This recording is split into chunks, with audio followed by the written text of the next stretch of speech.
Chim biết số bụng mặt bằng bồnថ្ងៃនេះខ្ញុំបានទិញផ្សិតម្យ៉ាងបងប្អូនមួយចំនួនគាត់បានស្គាល់ហើយថាផ្សិតនេះជាផ្សិតអ្វីបងប្អូនតែបងប្អូនមួយចំនួនទៀតក៏គាត់អត់ទាន់បានស្គាល់ដែរបងប្អូន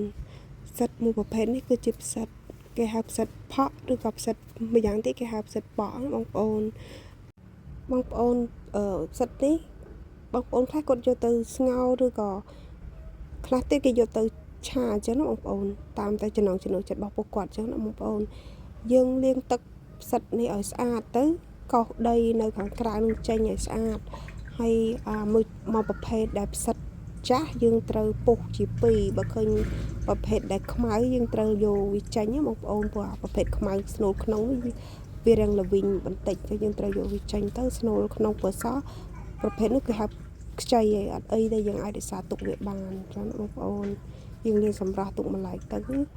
បន្ទាប់មកខ្ញុំត្រូវដាំខ្ទឹមចិញ្ច្រាំឲ្យម៉ត់និងហាន់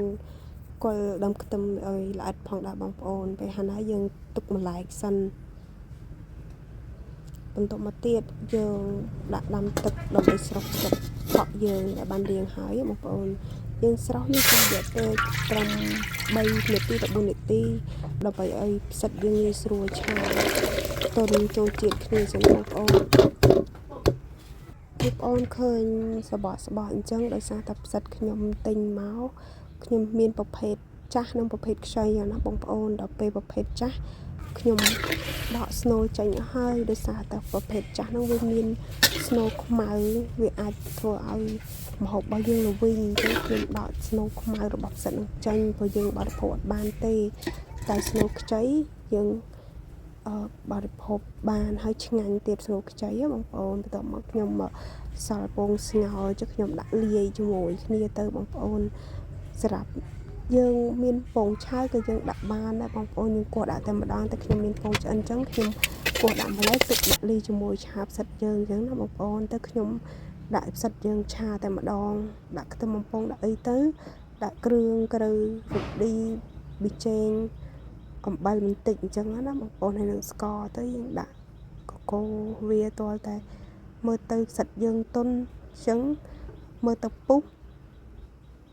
យើងកូរទៅយើងភ្លក់មើលសាប់ឬប្រៃយើងថែមទឹកត្រីបន្តិចអីអញ្ចឹងណាបងប្អូនហើយនឹងប្រេងខ្យងអញ្ចឹងណាយើងដាក់មើលគ្រឿងរបស់យើងតាមតែចំណូលចិត្តរបស់យើងចង់បានចឹងណាបងប្អូនផ្សិតមួយប្រភេទនេះគឺជាផ្សិតធម្មជាតិបងប្អូនវាមានសារៈប្រយោជន៍ច្រើនសម្រាប់សុខភាពរបស់យើងបរិភោគទៅគឺធានាសុវត្ថិភាពមិនមានជាតិគីមីអីទេបងប្អូនបើសិនអាចបានបងប្អូនអាចបរិភោគវាច្រើនក៏ល្អដែរបងប្អូនបន្ទាប់មកខ្ញុំបានដាក់ពងទាដែលខ្ញុំបានបកហើយបងប្អូនហើយមើលទៅផ្សិតរបស់យើងគឺបានឆារួចរាល់ហើយបងប្អូនប្រភេទផ្សិតនេះនៅប្រទេសថៃក៏គេនិយមបរិភោគដែរបងប្អូនពេលខ្លះគេលក់បានថ្លៃទៀតណាបងប្អូនផ្សិតប្រភេទនេះបងប្អូនអរគុណច្រើនបងប្អូនសម្រាប់ការទស្សនា